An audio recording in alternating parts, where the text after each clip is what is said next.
Ehi là! Ciao a tutti ragazzi, ben ritrovati in questo nuovo video.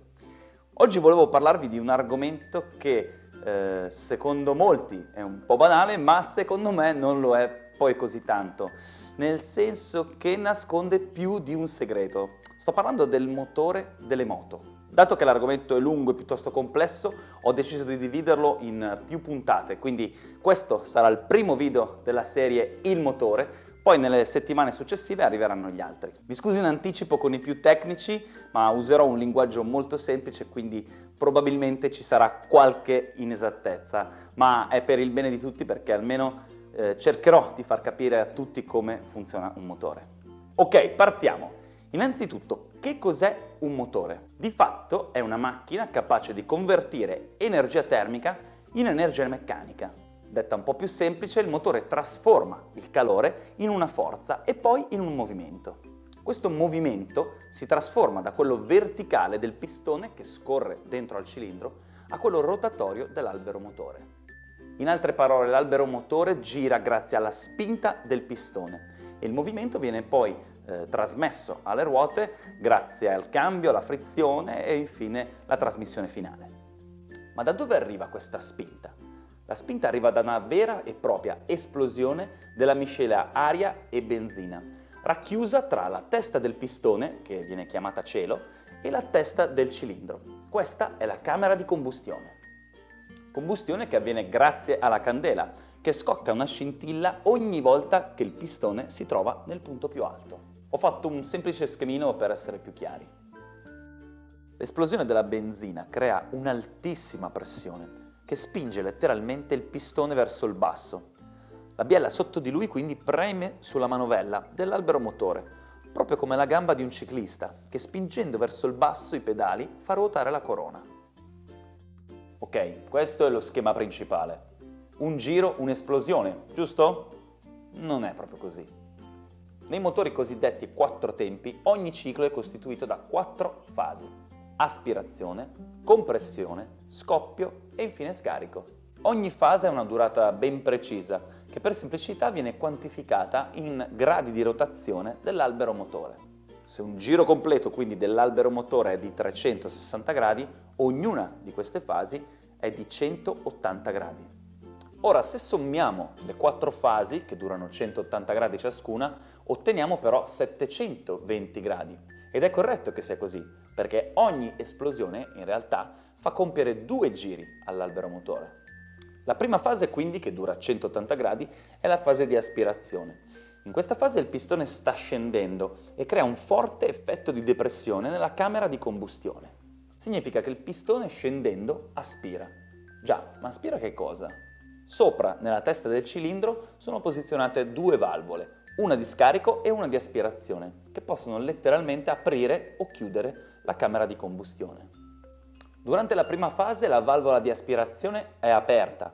Questo permette al pistone di scendere, aspirare proprio letteralmente la miscela di aria e benzina, che può così riempire la camera di combustione. Ok, siamo arrivati al punto più basso, a 180 gradi di rotazione. Ora comincia la risalita. Questa è la fase di compressione.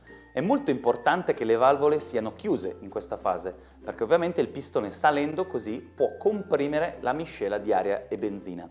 È molto importante che sia compressa per avere poi una combustione molto efficiente.